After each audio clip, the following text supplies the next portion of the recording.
الله وين ربي بوحدات وذا تغنيني إساقا ودود عن تشيقة لا وذاقيني إساقا وحودون يبا عيدي لواستيني بسم الله الرحمن الرحيم الحمد لله الذي أنزل على عبده الكتاب ولم يجعل له عوجا والصلاة والسلام على من لا نبي بعده وحنو سعود عشردين تحنها أها وأن مقعيد إلهي سبحانه وتعالى مربى مقع عن شرحيني وأن كشيكينيني مقع ما أنت عن كشيكينيني ومقع العدل إن الله سبحانه وتعالى ويهي العدل يعني الله سبحانه وتعالى سماءه oo khalqigiisa oo kala cadaalad sameeyo culimadu waxay yiraahdeen magacaanu quraanka kuma soo aroorin asaga oo sida u cad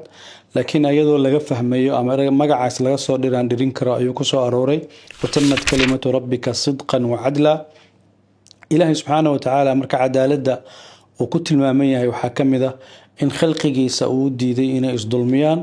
asaguna uu isku diiday inuu dulmiyo oo naftiisana uu ka xarimay ayagana uu amray inay cadaalad isku sameeyaan wa umirtu li a'dila baynakum oo ilaahi subhanahu wa ta'ala cadaaladiisa kamita inay dadku kala garsoormaan oo ayagu markay iskala xukumayaan ay isku kala xukumayaan si siman qawaaniin simaysan ay sameystaan xuquuq simanna ay kala lahaadaan marka waxa la yiri maxaa la yiraahdaa qofkaas waa qof caadil marka la rabo in loo tilmaamo la yiraahdo qofka waa caadil waa qofka waxa la yiri hadalkiisana raali lagu noqonayo xukunkiisana raali lagu noqonayo marqaatigiisana lagu dhaqmayo saddexdaas shayba qofka ay ka iimaanayso ba waxa lagu tilmaami karaa inuu yahay qof caadil ah wa ashidu dawa adl minkum yahkumu bihi dawa adl minkum sadarteed waxay yiraahdeen culimadu cadaaladda ama qofka inuu qof dadka siman noqdo ama shay dadkan qofka uu ka dareemayo inuu xuquuqdiisina helay qofkaas kalena uu dareemayo in si cadaalad ah oo xalaal ah oo xaq ku dhisan looga garnaqay uu dareemayo waxay dhahaan waa ficil sidiisa u wanaagsan mararka qaar waxa laga yaabaa cadaaladaas aad sameynaysid inay qofka qaar ku tahay dadka qaarkood ay ku tahay culays wax saaraya ama xuquuq maaliya saarayso oo la oranayo waxa lagu xukumayaa fuli laakiin ka bixiyo laftigiisa wuxuu dareemayaa in loo sameeyay wax asaga iyo ninka qofkii kale oo ka soo dacwooday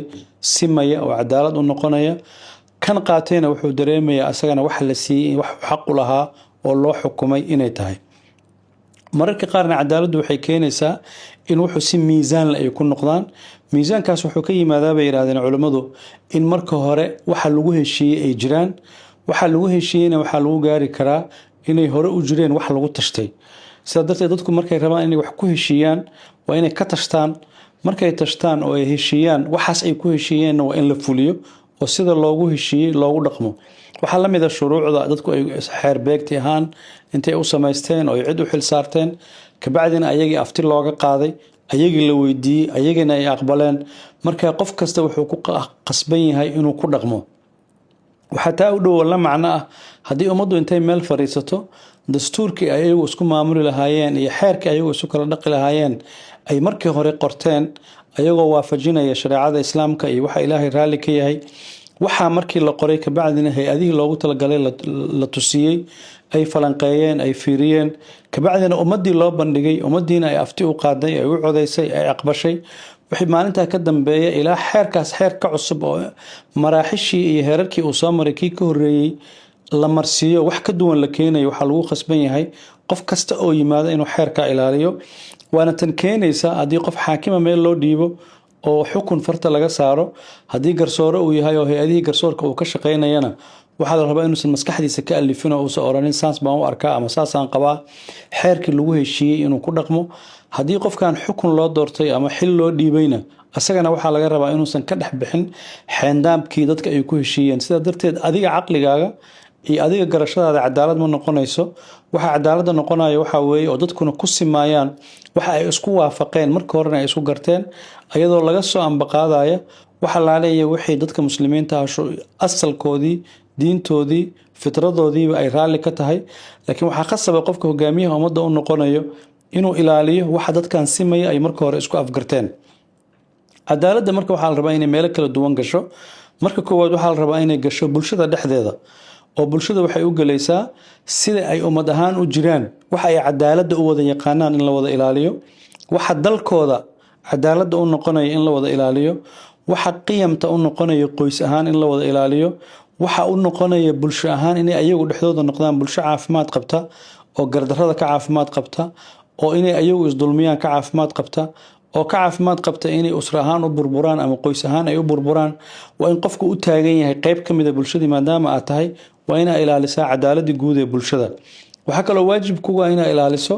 cadaaladii guud ee dhaqaalaha dalka aad joogto ama dadka aad la joogto ee muslimiinta ama aad ku dhex nooshahay ama ummadda aad la degan tahay, waxa ay heshiiska ku yihiin ee dhaqaalahooda u ilaalinaya, hal abuurkooda u ilaalinaya, tiknolojiyada ay isticmaalayaan u ilaalinaya, wax soo saarkooda u ilaalinayo. adiga waajibka ku saaran ee sinaanta ah ee laga rabo waxa waaye inaad ilaaliso wax kasta oo tallaabo ah oo dalka dhaqaalihiisa iyo xuquuqdiisa dadka ay kala leeyihiin sidii cadaalad ugu noqon lahaayeen inaad ilaaliso. waxaa kaloo laga rabaa inaad ilaaliso cadaaladda siyaasadda oo ka imaanaysa xorriyadda, oo ka imaanaysa xuquuqda sharciga ah ee qofka la siiyey, hadday tahay ninka xaakimka ah iyo hadday tahay muwaadinka oo sharciga kala siinaya waxay simi lahaa. xaakimka boqorka meesha haysta ama madaxweynaha meesha haysta ama wasiirka wuxuu leeyahay waxyaabo waajibaada iyo waxyaabo xuquuq ah, shacabkuna sidoo kale ku leeyihiin waxay asaga ka rabaan iyo wax ayaga laga rabo inay bixiyaan. sidaa darteed ayadana wax loo baahan yahay in la ilaaliyo. waxaa kaloo u baahan yahay in sinaanta laga ilaaliyo oo dadku u sinaan oo cadaalad u helaan wixii naftooda khuseeya. qofkan wuxuu u baahan yahay in cirdigiisii loo ilaaliyo, sharafkiisii loo ilaaliyo, naftiisii loo ilaaliyo, hantidiisii loo ilaaliyo, qof ku xadgudbi karana uusan jirin, qof dulmin karana uusan jirin. sidaa darteed waxay ka bilaabataa adigu inaad ka saarto mas-uuliyadda ah dariska inaa ilaaliso, dadka la nooshaha ilaaliso, bulshadana aa ilaaliso. meelaha la raba in la ilaaliyana waxaa ka mid a ummadda laftigeedu waxay leedahay dhaqamo wanaagsan oo u baahan in loo waardiyeeyo. haddii aad dhaqankaas dhaqan ka xun kusoo darto, maskaxdoodii baad weeraraysaa, maskaxdoodii waxaad ku samaynaysaa gardarro oo waxaa bedelaysaa siday u fakarayeen. meesha waxaa ka dhalanaysa marka sinaantii la rabay soo jireenka ahayd oo dadkaanu ku wada asturnaayeen kuna kala asturnaayeen baad ku xadgudbaysaa. sidaa darteed waxa laga raba waxa waa inaad dhinacaasna ka ilaaliso. dhinacyada la raba inaad ilaaliso waxaa ka mid ah cuntada laftigeeda. waxa aad cunayso waa inay noqdaan wax waafaqsan dadka caafimaadkooda ay ogol yihiin, dadka noloshoodana ay ogol yihiin. sidaaba adigana ku helaysaa qof cadaalad sameeyay inaad noqoto. haddii laakiin aad u keento cunto dhacday ama daawo dhacday ama wax qofkan noloshiisii dhibaatada u geysanaya, ma noqonaysid qof cadaalad ka shaqeynaya. sidaa darteed mar walba waxaa la rabaa hadday tahay waxa adiga bulshada gelinayso, hadday tahay waxa adiga bulshada aad ka qaadanayso, iyo hadday tahay sida aad bulshada ula noolaanayso, waa inaad wax walba u ilaaliso. waxyaaba la raba inaad bulshada u ilaaliso waxaa ka mid ah bulshada caqligeeda oo aadan daroogo usoo gelinin, oo dadkii aadan qofkii asagoo caafimaad qaba oo maskaxdiisu caafimaad qabta aadan qayb ka noqonin dadka inay dawakhaan oo ay wareeraan oo maskaxdoodii daroogo gasho. saa darteed mas-uuliyadda cadaaladdu mas-uuliyad dowladdu kaliya leedahay ma ahan, qofka qayb uu ka yahay, bulshada oo dhanna qaybay ka tahay. mar walbana waxaa la rabaa inuu caqligaaga iyo shuruucda dalka u degsan ama dadku heshiisa ku yihiin inaad ilaaliso oo aad waardiyeyso, iyadoo ku soo arooraysa mar walba raadkii asalka ahaa oo ahaa caqiidadii islaamka iyo shareecada islaamka waxay ogol yihiin, adoo ilaahay subxaana watacaala cadaaladiisii rajo ka qaba barito ina adigana cadaaladii ku dhaqanto,